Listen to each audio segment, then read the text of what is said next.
Hello everyone, I am Akshay Jain. Welcome back on my YouTube channel AJ Physics.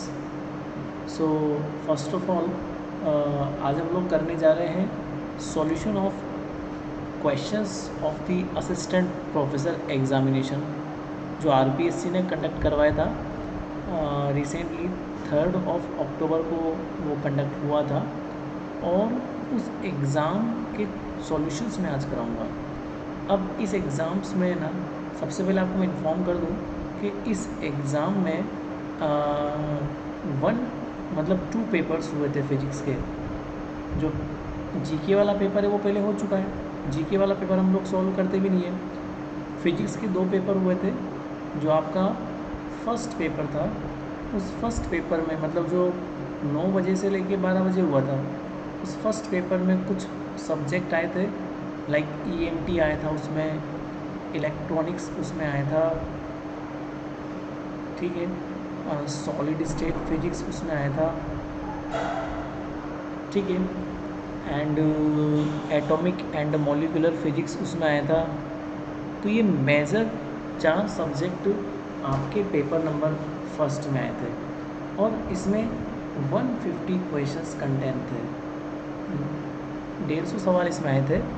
जो paper number second हुआ था इसमें बाकी जो बचे हुए सब्जेक्ट्स हैं, जैसे मान लो क्वांटम मैकेनिक्स है, क्लासिकल मैकेनिक्स है, थर्मोडायनेमिक्स एंड स्टैटिस्टिकल मैकेनिक्स है, न्यूक्लियर फिजिक्स है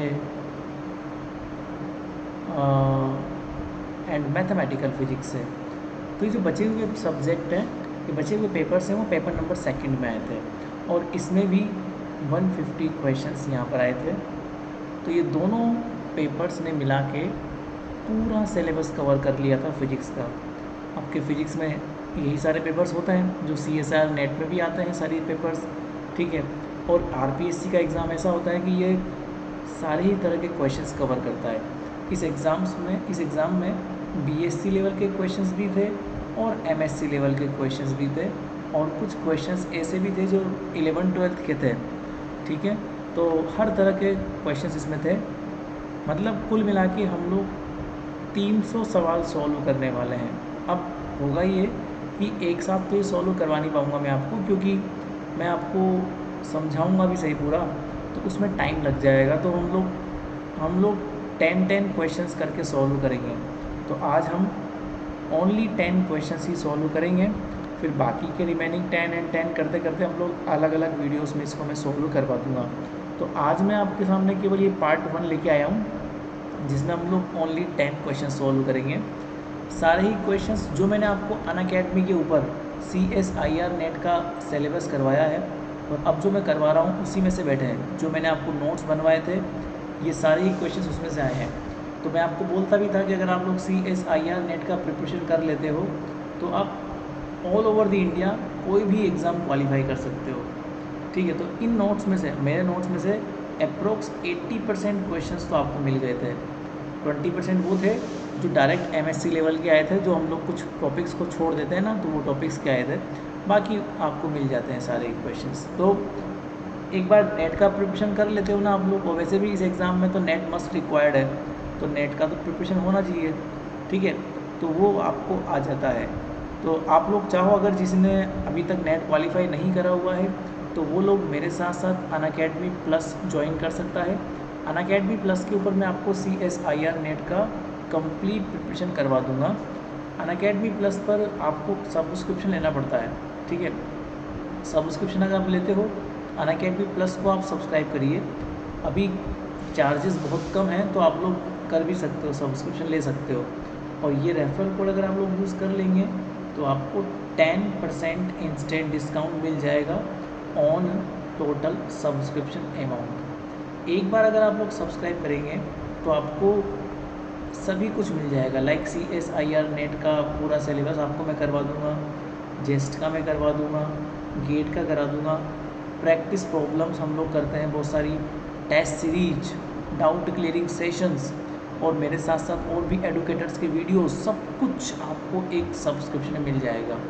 अभी चार्जेस ऑलमोस्ट इतने हैं 1 ईयर के, और 1 ईयर में सब कुछ कंप्लीट हो जाएगा आपका, ठीक है। और उसमें भी आप ये रेफरल कोड यूज़ करेंगे तो आपको डिस्काउंट मिल जाएगा।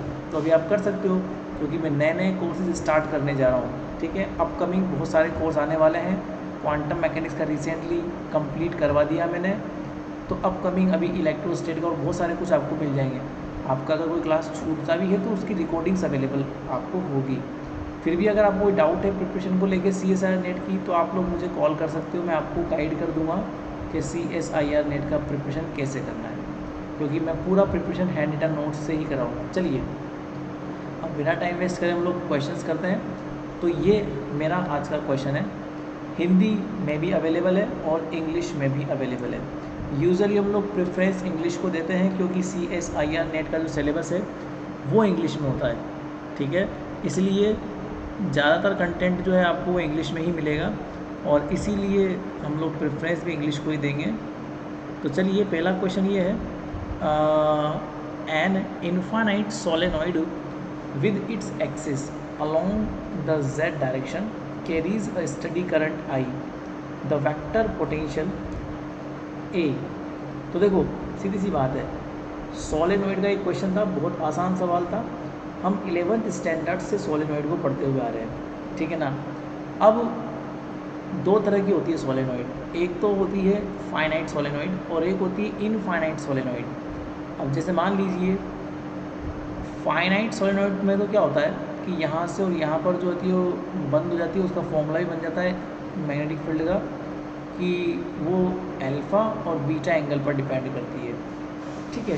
तो ये आपको पता होगा कि जो फाइनाइट सोलेनॉइड होती है ना, उसका जो मैग्नेटिक फील्ड है म्यू नोड NI, एन मतलब नंबर ऑफ टर्न्स होते हैं upon 2 and cos alpha plus cos beta होता है ना। बट जब सोलेनॉइड इनफाइनाइट हो जाएगी, सो फॉर इनफाइनाइट सोलेनॉइड, मान लो अगर आपकी सोलेनॉइड इनफाइनाइट हो तो उसमें क्या होता है कि अल्फा और बीटा जो है ना, आप खुद अज्यूम करो एक बार कि अगर ये सोलेनॉइड इनफाइनाइट हो गए तो ये अल्फा और बीटा जो होता है ना, ये 0 डिग्री के आसपास पहुंच जाएंगे, और जो उस स्थिति में मैग्नेटिक फील्ड होता है ना, तो वो क्या होता है म्यू नोड NI होता है, म्यू नोड NI होता है। और ये जो डायरेक्शन होती है मैग्नेटिक फील्ड की वो Z डायरेक्शन होती है। मतलब ये हम लोग जैसे राइट हैंड थंब रूल लगाएंगे, जैसे फिंगर्स को राउंड करेंगे तो जो थंब है वो Z डायरेक्शन में जाएगा आपका, तो अल्टीमेटली ये Z डायरेक्शन होता है, ठीक है ना। कभी कभी आप इसको ऐसे ही बना सकते हो सोलेनॉइड को, तो ये उस समय ये हो जाएगा Z डायरेक्शन। तो जो मैग्नेटिक फील्ड है वो यूजुअली कहाँ होता है, Z डायरेक्शन में ओरिएंट होता है। आपसे इस क्वेश्चन में मैग्नेटिक फील्ड नहीं पूछा हुआ है, एक बार पढ़ो क्वेश्चन को। इसने पूछा हुआ है कि द वेक्टर पोटेंशियल, है ना, मैग्नेटिक फील्ड तो पूछा हुआ नहीं है, उसने पूछा हुआ है वेक्टर पोटेंशियल। तो हम लोग क्या बोलते हैं कि मैग्नेटिक फील्ड का वेक्टर पोटेंशियल से रिलेशन होता है लाइक दिस, ठीक है। अब इसको रिलेट करने के लिए एक और हम लोग काम करते हैं कि हम लोग इसका सरफेस इंटीग्रल ले लेते हैं। सो हम लोग क्या करेंगे, अगर इसका एक सरफेस इंटीग्रल ले लेंगे तो ये क्या हो जाएगा लाइक दिस,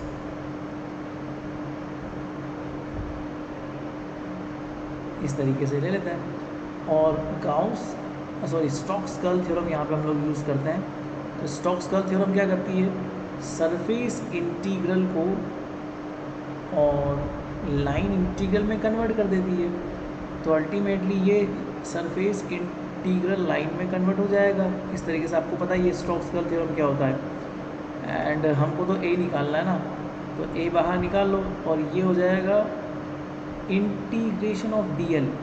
तो अब अगर मान लो मैं यहाँ पर एक एम्पियर लूप बनाता हूँ, अब किसी डिस्टेंस R की बात करता हूँ मैं, तो वहाँ पर मुझे R रेडियस का एम्पियर लूप बनाना पड़ेगा। उस एम्पियर लूप का जो सरफेस एरिया है वो सर्कमफेरेंस है वो 2πr हो जाएगा, और यहाँ B बाहर निकाल लेंगे तो अल्टीमेटली यहाँ पर जो है जितनी करंट उसने मतलब कंज्यूम अंदर की तरफ कर रहा हूँ मैं ये काम। तो पहले मैं एक काम कर रहा हूँ अंदर की ओर, मतलब ये सोलेनॉइड है, तो मान लो कोई पॉइंट R इनसाइड है यहाँ पर, तो मैं इसके अंदर एक एम्पियर लूप बनाऊंगा आर रेडियस का। तो यहाँ पर वो एरिया लिखते हैं जिस एरिया ने करंट को एनक्लोज किया हुआ है। तो ऑब्वियस सी बात है करंट पूरी आ जाएगी पाई आर स्क्वायर एरिया में। तो इसको सॉल्व करेंगे तो simply B is equal to mu naught है। सो ए की वैल्यू कितनी आ जाएगी, simply A is simply equal to, और आपको डायरेक्शन से कोई काम है नहीं तो डायरेक्शन को एक बार इग्नोर कर दो। हमें जो काम है वो केवल मैग्नीट्यूड से है और वो आर पर डिपेंडेंट है। तो mu naught simply N I R upon 2 ये निकलता है। ये हम लोग का डेरिवेशन है। आपको मैं डिटेल में समझा रहा हूँ इसलिए इतना लंबा है, वरना यूजुअली इसको याद रखते हैं सीधा ही कि अगर मैं अंदर की तरफ काम करता हूँ तो जो ए होता है वो प्रोपोर्शनल टू आर होता है। अगर मैं आर रेडियस के साथ डील कर रहा हूँ, हालांकि आपको यहाँ पे रेडियस आर नहीं दिया हुआ, आपको क्वेश्चन में उसने एस दिया हुआ है। आप चाहो तो एक बार देख लो, जो रेडियस है वो क्या है, एस है, ठीक है ना। तो इसलिए हम लोग एस के साथ डील कर रहे हैं। तो अल्टीमेटली इनसाइड अगर मैं देखता हूँ तो ए प्रोपोर्शनल टू एस। यही चीज़ अगर मैं आउटसाइड ले जाऊँ तो मैं इसी को मॉडिफाइड करता हूँ। अगर मैं आउटसाइड ले गया तो एम्पियर लूप जो है ना उसका सरफेस ए, उसका सर्कमफेरेंस तो 2 पाई आर हो गया, और जो मैग्नेटिक फील्ड यहाँ जो सरफेस आता है ना वो आता है कि उसने कितना करंट एनक्लोज किया हुआ है। तो अगर इसका रेडियस कैपिटल आर है मान लो, तो करंट तो केवल कहाँ तक एनक्लोज्ड है, कैपिटल आर तक एनक्लोज्ड है। तो हमारे पास अल्टीमेटली ये केवल कैपिटल आर तक का ही एरिया आएगा।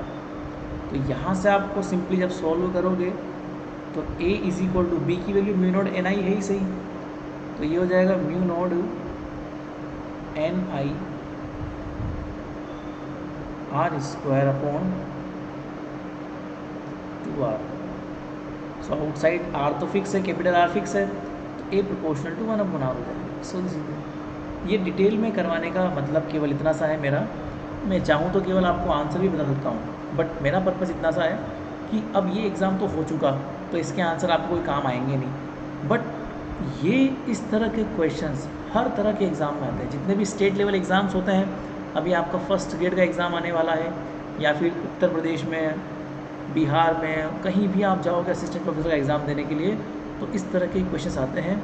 तो ये आप समझ लो और अपकमिंग एग्ज़ाम्स में इन चीज़ों को यूज़ कर पाओ, इसीलिए मैं इतना डिटेल में करवा रहा हूँ, है ना।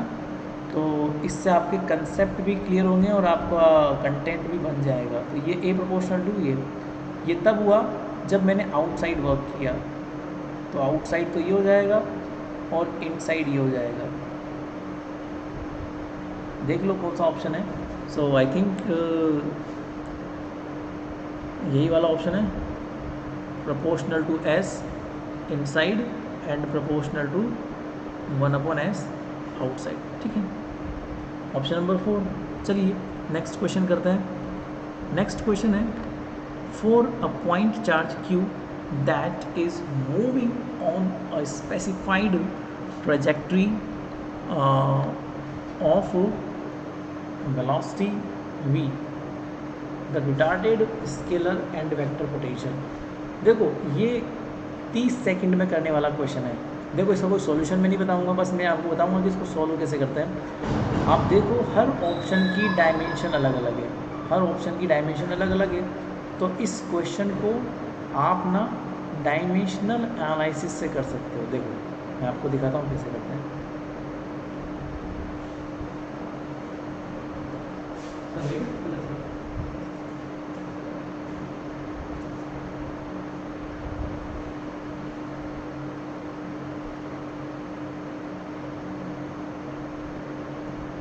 जैसे आप लोगों ने कभी नाम सुना होगा 4 वेक्टर फॉर्म का। तो ये होता है ए वेक्टर और उसका चौथा कॉम्पोनेंट होता है आई फाई एफ सी, जहाँ पे फाई जो होता है वो होता है स्केलर पोटेंशियल। यहाँ पे आपको वी दे रखा है, तो नो इशू, इसको वी बोल सकते हो आप। तो इसमें 4 होते हैं कंपोनेंट। जैसे मान लो फर्स्ट कंपोनेंट जो होता है वो ए एक्स होता है, फर्स्ट वेक्टर। सेकंड वेक्टर जो होता है वो ए वाई होता है, थर्ड वेक्टर जो होता है वो ए जेड होता है, और जो फोर्थ वेक्टर होता है वो आयोटा फाई अपॉन सी, और we can say that iota v upon c. तो अल्टीमेटली जो डायमेंशन होती है ना बेटा वेक्टर पोटेंशियल की, तो वेक्टर पोटेंशियल बराबर scalar potential upon velocity. Dimension क्या होगी, डायमेंशन क्या होगी, vector potential is equal to scalar potential upon velocity. ये एक सिंपल डायमेंशन यहाँ पर बन जाती है। अब इन ऑप्शन में देख लो कौन सी डायमेंशन है। तो ये तो क्या है, vector potential is equal to scalar potential, velocity से वेलोसिटी गया तो मल्टीप्लाई वेलोसिटी, तो ये तो नहीं होगा।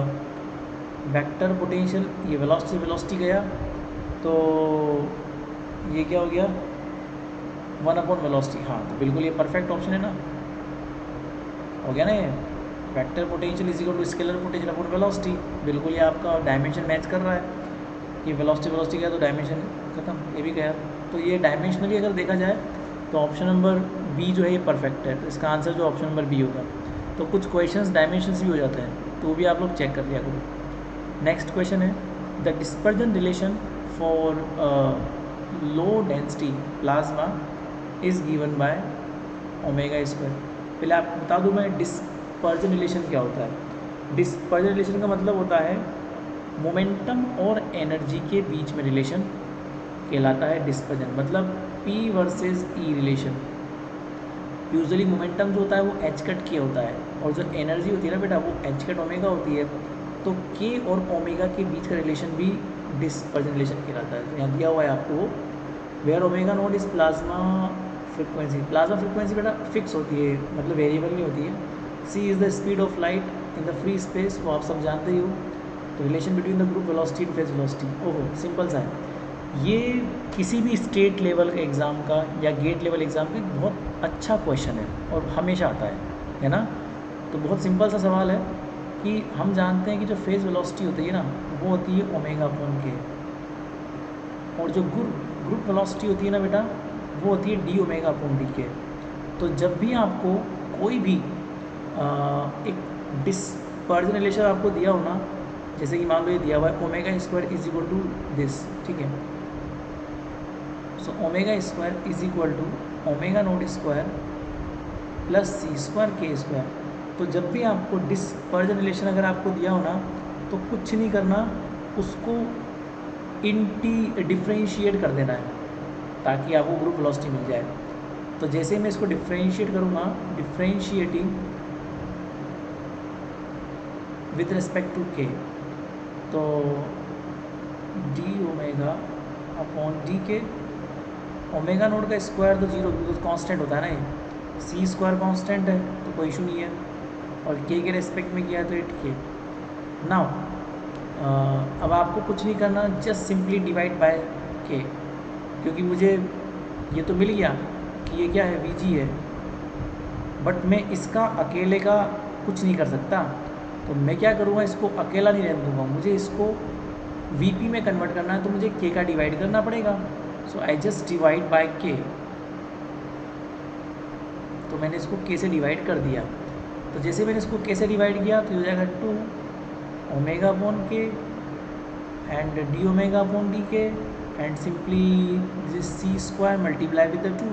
सो 2 से 2 गया, एंड सिंपली क्या बन गया, omega upon k is simply v p and d omega upon d k is simply v ji,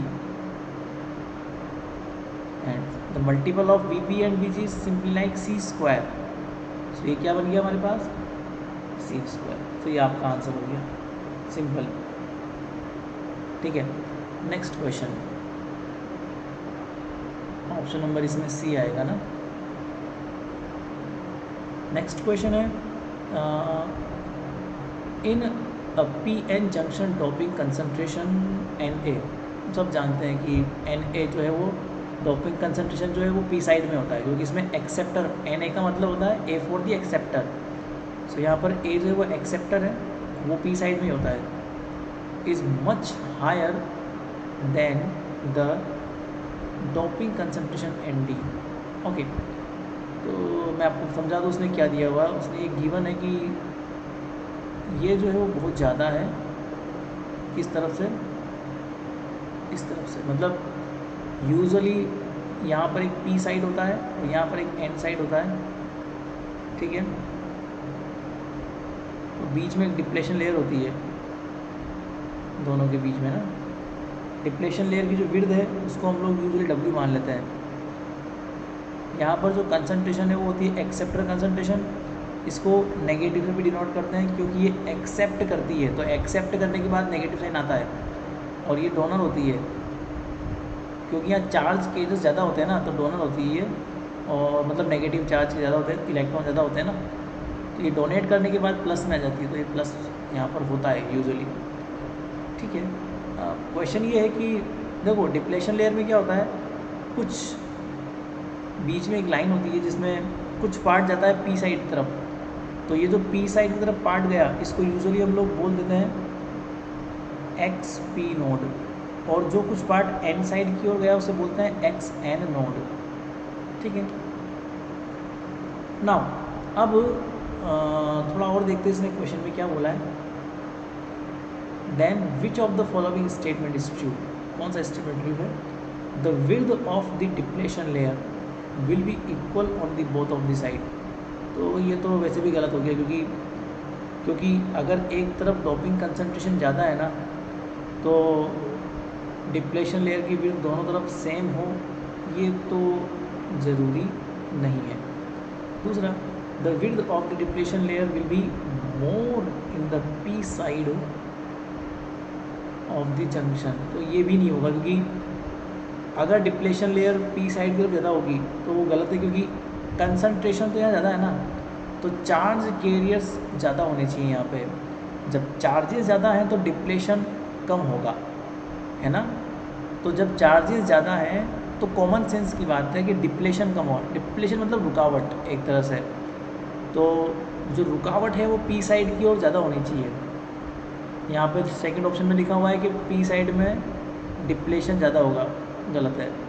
the width of the depletion layer will be more in the N side, हाँ ये होगा क्योंकि वहाँ पे charge carriers कम हैं as compare to P side, इसलिए यहाँ पर डिप्लेशन ज़्यादा होगा। इसको मैं प्रूफ भी कर सकता हूँ। देखो प्रूफ करने का सिंपल तरीका है कि डिप्लेशन लेयर की टोटल विड्थ बराबर, आपको मैंने बताया कि P साइड की ओर कितना विड्थ है और N साइड की ओर कितना विड्थ है, दोनों तरफ का लिख देते हैं, ठीक है। यूजुअली जब इसको हम लिखते हैं ना तो इसका एक और फॉर्मूला होता है,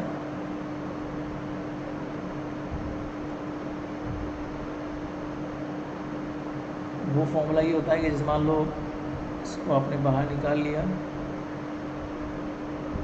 तो यहाँ तो 1 बच जाएगा और यहाँ पर जो है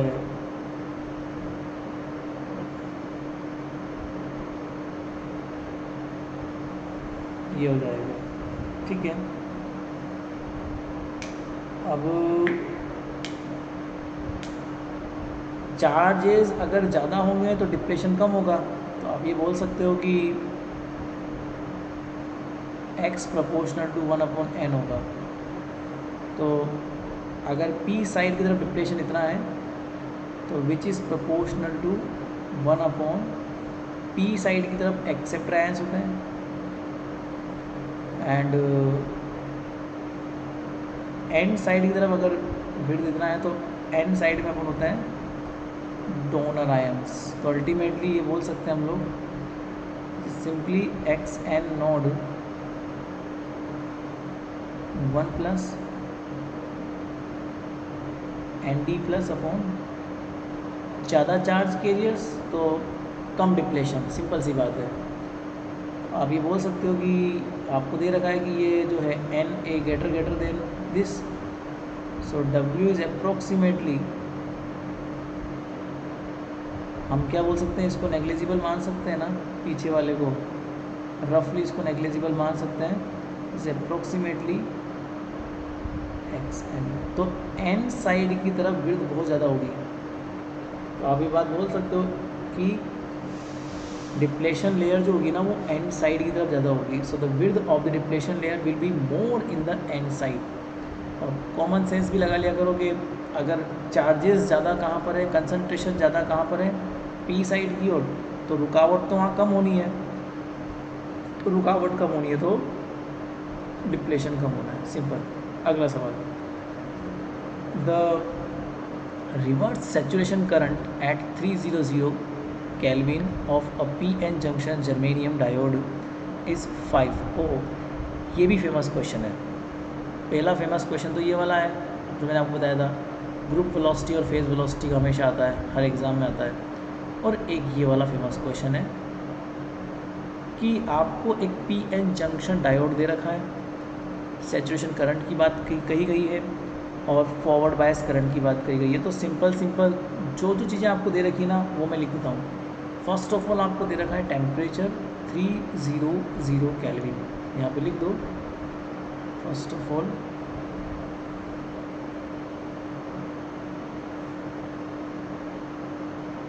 टेम्परेचर गिवन है,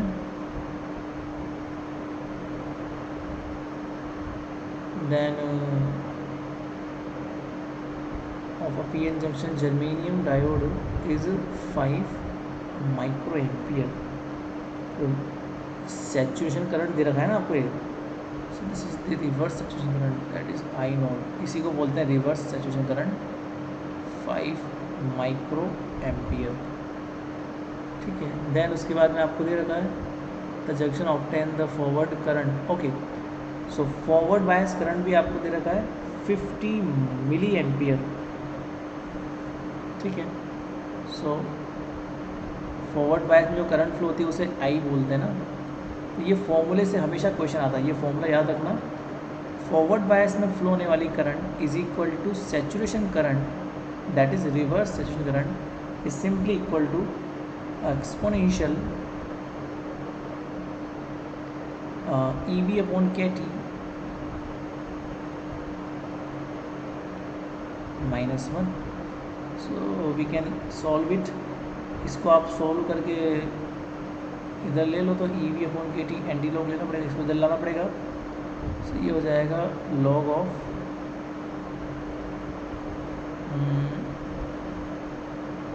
आई अपॉन आई नॉट प्लस 1। ठीक है,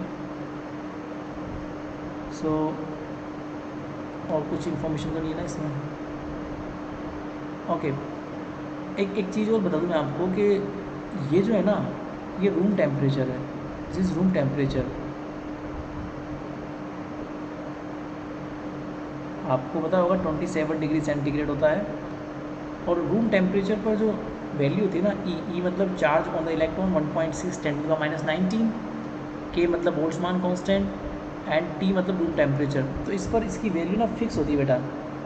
तो अगर आप लोग इसको यूज़ करेंगे तो सीधा ही आप लोग इसको यूज़ कर सकते हो।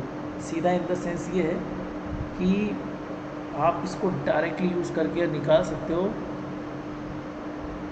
26 मिली वोल्ट के आसपास बताइए। तो यहाँ से V जो होगा वो हो जाएगा 26 मिली वोल्ट। अब I का वैल्यू कितना है 50 मिली, और आई नोट कितना है 5 माइक्रो। तो ये कटेगा इससे, तो ये 10⁻², ये ऊपर जाएगा तो 10⁴। सो इसको हम सिंपली सॉल्व करेंगे तो 26 multiply with 10⁻³ and ln 10⁴ + 1, and रफली इसको आप सॉल्व करेंगे ना तो 10⁴ ही यहाँ पर काउंट होगा। तो 10⁴ का मतलब ये हो गया 0.36, तो 4 बच जाएगा ये, तो रफली होगा 0.238। एक बार आपको कैलकुलेटर यूज़ करना पड़ेगा क्योंकि इसका जो वैसे कैलकुलेटर अलाउ होता नहीं है वहाँ पे। तो आप इसको अगर करेंगे ना तो मैं आपको एक बार बिना कैलकुलेटर के सिखा दूँ। पहले मैं एक काम करता हूँ, इस लोग इसका मतलब होता है बेटा log ऑफ ई, इसको 10 बेसिस पर आप सोल्व करो तो ये 2.303 मल्टीप्लाई विद log ऑफ 10 ऐसे कन्वर्ट कर सकते हो आप, है ना। So 26 multiply with 10 to the power -3 multiply with 2.303 log of 10 basis, और 10 टू द पावर 4 में अगर आप एक जोड़ भी दोगे तो कोई फ़र्क नहीं पड़ेगा, वो तो नेग्लिजिबल है एक तो ये 10 टू द पावर 4 ही यहाँ पर काउंट होगा अप्रोक्सीमेटली। तो हम लोग ये बोल सकते हैं कि 10 से 10 कट जाएगा तो ये 4 बचेगा सिंपली। तो विदाउट एनी कैलकुलेटर आप लोग इसको सॉल्व कर सकते हो। 10 to the power 3 multiply with 2.303 multiply with 4 and रफली it is equal to 0.238। This is the answer. इसका आंसर क्या हो जाएगा 0.238। Next question, for a gallium arsenide P + N one side abrupt junction, तो जो चीज़ें दे रखी है पहले वो लिख लो। तो उसने ND का वैल्यू दे रखा है पहले ना, सो फटाफट से हम लोग इसमें ND का वैल्यू पुट कर लेते हैं।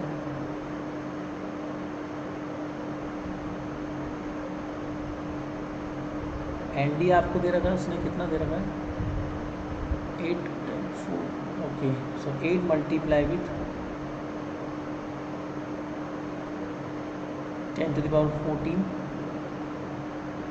सेंटीमीटर -3। देन अगेन आगे बढ़ना है इसको। The depletion width at break down voltage of 500 voltage, depletion width भी आपको दे रखा है। पहले इसको थोड़ा रफली मैं MKs डायमेंशन में चेंज कर लूँ क्योंकि ये MKs में ही सॉल्व होता है, तो MKs में चेंज करने के लिए मुझे इसको ये करना पड़ेगा, बिकॉज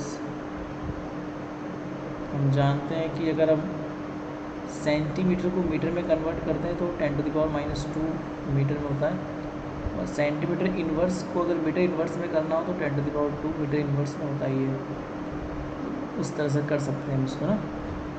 एंड आपको ब्रेक डाउन वोल्टेज दे रखा है ना उसने, तो V कितना दे रखा है आपको 500 वोल्ट। देन अगेन देखना is nearly the dielectric constant, okay. तो गैलियम आर्सेनाइड का आपको डाइलेक्ट्रिक कांस्टेंट आपको दे रखा है। डाइलेक्ट्रिक कांस्टेंट जो होता है ना बेटा, उसे एप्सिलॉन भी कहा जाता है। तो epsilon is simply equal to 12.4, ये आपको दे रखा है। तो ये क्या दे रखा है आपको, ये डाइलेक्ट्रिक कांस्टेंट बराबर क्या होता है, simply permittivity of the medium upon permittivity of the this. So इसको हम लोग सोल्व कर सकते हैं, तो ये हो जाएगा मीडियम की परमिटिविटी हो जाएगा डाइलेक्ट्रिक कांस्टेंट, या फिर रिलेटिव परमिटिविटी एक ही बात है। तो वो 12.4 और एप्सिलॉन नॉट होता है वैक्यूम का परमिटिविटी, इसका फॉर्मूला होता है 8.85 10 to the power -12। First paper पता है हार्ड था, हार्ड इन द सेंस ऐसे नहीं है कि क्वेश्चंस नहीं आ रहे, हार्ड इन द सेंस ऐसे था कि टाइम बहुत लगता है इस क्वेश्चन को करने में। तो आपको जो 1 मिनट दिया गया था या 1.25 मिनट मिलता है एक क्वेश्चन को, वो 1 मिनट होता है, क्योंकि हमें 150 मिनट में 150 क्वेश्चन करने होते हैं। लास्ट के 30 मिनट्स तो पेपर को चेक करने के लिए होते हैं। तो हमें 1 मिनट में जो सवाल करना था वो 1 मिनट में मतलब हो नहीं रहते सवाल, इसलिए थोड़ा सा बच्चों ने अप्रोक्सीमेटली 80 to 120 के बीच में क्वेश्चंस किए। मतलब यूजुअली बच्चे इतने करके आए हैं फर्स्ट पेपर में, 80 क्वेश्चंस तो करके आए हैं नॉर्मली। कुछ बच्चे तो 60 भी कर, मतलब बच्चे 60 से ऊपर क्वेश्चंस कर ही नहीं पाए हैं, ऐसा मेरा फीडबैक है बच्चों से। तो ये वाली बात है। इसको अप्रोक्सीमेटली आप सॉल्व कर लेते हो तो ये हो जाएगा आपका 109.74 है ना, ये मैंने किया था सॉल्व, तो 109.74 multiply with 10 to the power -12 is it newton metre square upon coulomb square, dimension होती है इसकी ना। आप इससे निकाल सकते dimension F = 1/4πε0 Q1 Q2 upon r²। यहाँ से आप एप्सिलॉन की डायमेंशन इजीली निकाल सकते हो। एनीवे, सो यहाँ पर आपका क्वेश्चन क्या है कि okay for the abrupt junction okay, depletion width आपसे पूछा हुआ है ना इसने, तो question is that what is the depletion width, है ना। तो डिप्लेशन विड्थ का फॉर्मूला क्या होता है, ये माइक्रोवेव इलेक्ट्रॉनिक्स में भी आता है बहुत सी बार।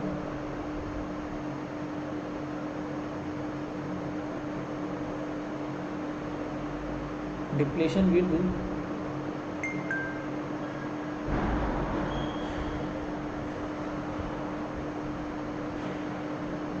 Simply equal to root of 2EV upon Q&D, is it. अब आपको पता ही है कि ये डिप्लेशन विड्थ जो है, जैसे ये आपको याद भी रखना पड़ेगा, माइक्रोवेव इलेक्ट्रॉनिक्स में हम लोग पढ़ते हैं ना, तो वहाँ भी आता है ये। सो 2E मतलब इलेक्ट्रॉन पर चार्ज होता है, V मतलब जो आपको वोल्टेज दे रखा है ना उसने, वही voltage, and upon Q, sorry मैंने फॉर्मूला गलत लिख दिया, Q नीचे आता है, ये तो एप्सिलॉन होता है, तो simply epsilon, and epsilon is now electron पर चार्ज नीचे होता है, एप्सिलॉन जो आपने निकाला है ऊपर वो आएगा 109.74 multiply with 10⁻⁻12, is it. And electron पर चार्ज तो नीचे आएगा, क्यू का वैल्यू होता है वो -19, एंड एन डी अभी आपने लिखा ऊपर 8 मल्टीप्लाई विथ 10⁻20। इसको आप लोग सोल्व कर लेना, एंड जैसे आप इसको रफली सोल्व करेंगे ना, सो रफली आ जाएगा 29 माइक्रोमीटर के आसपास आ जाएगा, 29 माइक्रोमीटर, ठीक है। अपन सोल्व करने में टाइम वेस्ट नहीं करते हैं इसमें। चलिए नेक्स्ट क्वेश्चन देखो, the peak value of the output voltage for the circuit. Okay, so एक आपको आउटपुट वोल्टेज पूछा हुआ है, पीक वैल्यू। अब पीक मतलब होता है एक तरह से एम्पलीट्यूड, मैक्सिमम वैल्यू, है ना। assume that diode as an ideal and the input as a sinusoidal wave, simple, no issue। तो इस डायग्राम में आप देखो, पहले आपको मतलब एक तरह से हम नोडल लगा सकते हैं इसमें ना, जैसे मान लो यहाँ से ये इनपुट करंट चला, तो मैं इसे मान लेता हूँ कि ये करंट I1 है, ये नोड पॉइंट है, यहाँ जो करंट गया वो I3 गया। आपको पीक वोल्टेज निकालना है ना, तो पीक वोल्टेज का मतलब मैक्सिमम आपको लेना पड़ेगा। तो मैं डायोड को एक बार फॉरवर्ड बायस लेता हूँ, तो अगर डायोड फॉरवर्ड बायस हुआ तो ये शॉर्ट सर्किट हो जाएगा, तो ये सीधी करंट फ्लो होगी, कोई इशू नहीं है। और यहाँ पर करंट मान लेता हूँ मैं I2 है, तो I1 I2 I3 डिसाइड हो गए ना। हम लोग ऐसे मान लेते हैं कि अब मुझे आउटपुट वोल्टेज निकालना है। आउटपुट वोल्टेज का मतलब इस रेजिस्टेंस के अक्रॉस वोल्टेज, क्योंकि ये लोड रेजिस्टेंस है ना आपका। सो मैं एक काम करता हूँ, इसको सर्किट को सॉल्व करने के लिए सबसे पहले इसे मान लेता हूँ कि जो आउटपुट वोल्टेज है वो हो जाएगा 20 किलो ओम के अप्रॉक्स, 20 किलो ओम पर। तो V = IR होता है, तो उस पर करंट कितना फ्लो हो रहा है, I3 करंट फ्लो हो रहा है, ठीक है। अब अगर मैं नोडल लगा देता हूँ यहाँ से, सपोज मुझे निकालना क्या इस क्वेश्चन में,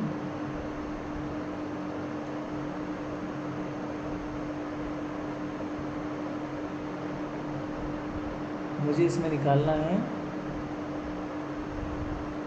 peak value for the output voltage, ठीक है ना। तो पहले आउटपुट वोल्टेज से निकाल लूँ मैं, तो मेरा आउटपुट वोल्टेज है, तो अब I3 करंट मुझे कैलकुलेट करना पड़ेगा ना इसके लिए। तो I3 कैलकुलेट करने के लिए नोडल यूज़ करता हूँ मैं, सो यूजिंग नोडल। तो नोडल में I1 करंट इनकमिंग है, I2 करंट आउटगोइंग है, एंड I3 करंट भी आउटगोइंग है। अब I1 I2 I3 की वैल्यू देखो, एक बार वोल्टेज से निकालोगे तो जैसे मान लो ये नोड है, इसको A नाम देता हूँ। तो इस नोड पॉइंट पर इनपुट वोल्टेज का पीक वोल्टेज कितना है, 20 वोल्ट है ना। सो 20 वोल्ट इनपुट है तो 20 से करंट आ रही है और ए पॉइंट पर जा रही है, तो I1 का वैल्यू क्या हो जाएगा, सिंपली 20 से इनकमिंग है एंड ए पॉइंट पर वो जा रही है तो उस पर वोल्टेज इतना है अपॉन रेजिस्टेंस क्रॉस करके जा रही है, तो कौन सा रेजिस्टेंस क्रॉस कर रही है, वो 10 किलो ओम है ना। So simply crossing 10 kilo ohm resistance. I2 जो करंट है वो क्या है, ओके सो ये I2 करंट ए से आ रही है और 0 ग्राउंडेड में जा रही है, 10 किलो ओम क्रॉस कर रही है ना। सो VA से वो आ रही है, ग्राउंडेड में वो जा रही है और 10 किलो ओम को क्रॉस कर रही है, प्लस I3 करंट आपको पता ही है, VA से वो आ रही है, ग्राउंडेड में जा रही है और वो 20 किलो ओम क्रॉस कर रही है। तो किलो ओम का तो कोई दिक्कत नहीं हो, तो किलो ओम तो कट जाएगा और 10 से 10 भी गया तो ये 2 टाइम्स कटेगा।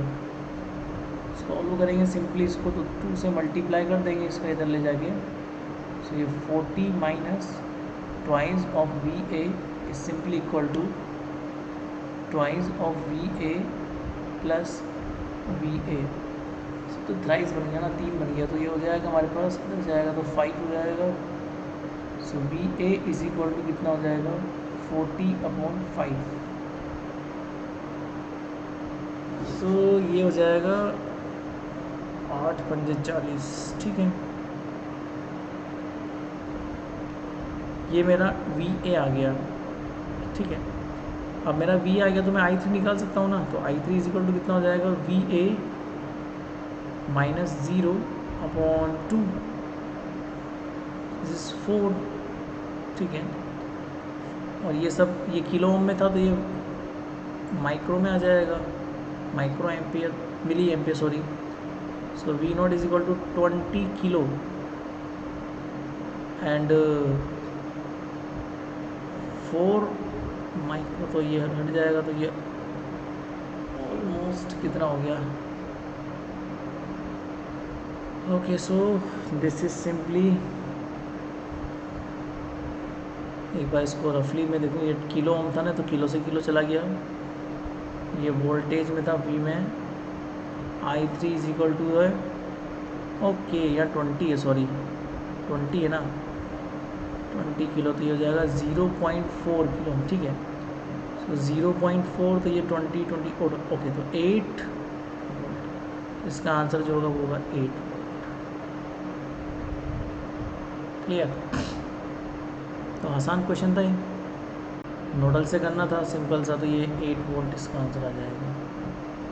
और हम लोगों ने पीक वोल्टेज यूज़ करी है ना इनपुट की, तो आउटपुट भी पीक वोल्टेज में ही ये शो करेगा, इज इट। तो ये क्वेश्चन था। अगला क्वेश्चन देखते हैं फटाफट से, question number next. If the peak output voltage of a full wave rectifier, तो आप एक बात ध्यान ना, ये कंफर्म एक क्वेश्चन आता है, full wave rectifier, half wave rectifier. तो रेक्टिफायर से एक टेबल बनती है जिसमें रेक्टिफायर की कंप्लीट इन्फॉर्मेशन लिखी होती है, उस टेबल से हर एग्ज़ाम में एक ना एक क्वेश्चन आता ही है, तो वो टेबल एक बार ढंग से याद कर लेना आप लोग, है ना बेटा। जैसे मान लो ये फुल वेव रेक्टिफायर है, तो फुल वेव रेक्टिफायर में इसने क्या बोला, if the peak output voltage, okay so 10 volt है ना इसका पीक आउटपुट वोल्टेज। तो सुनो, DC वोल्टेज निकालना है, सो 4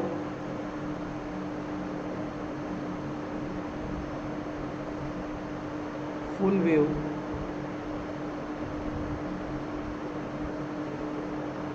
रेक्टिफायर DC वोल्टेज निकालना है आपको। तो DC वोल्टेज का जो फॉर्मूला है वो होता है 2Vm/π, जहाँ पे Vm पीक वोल्टेज होती है ना, तो वो आपको दे रखा है पीक वोल्टेज 10 वोल्ट है ना, सो 10 वोल्ट है अपॉन 3.14, तो इसको अप्रोक्सीमेटली निकालोगे तो कितना हो जाएगा, ये 6.7 वोल्ट के आसपास। या 6.36 के आसपास ही होगा, मतलब 6.7 भी क्या होगा यहाँ से। ठीक है, तो आज इतने ही क्वेश्चन करते हैं। आज 8 क्वेश्चन हुए हैं, टाइम हो गया मेरा, तो मैं 2 क्वेश्चन आज करवा नहीं पाया, बाकी मैं नेक्स्ट वीडियो में करवा दूँगा। तो अपकमिंग जितने भी क्वेश्चंस हैं वो सब मैं आपको नेक्स्ट वीडियो में ही करवाऊँगा। थैंक यू सो मच, फिर मिलते हैं नेक्स्ट वीडियो में, बाय बाय।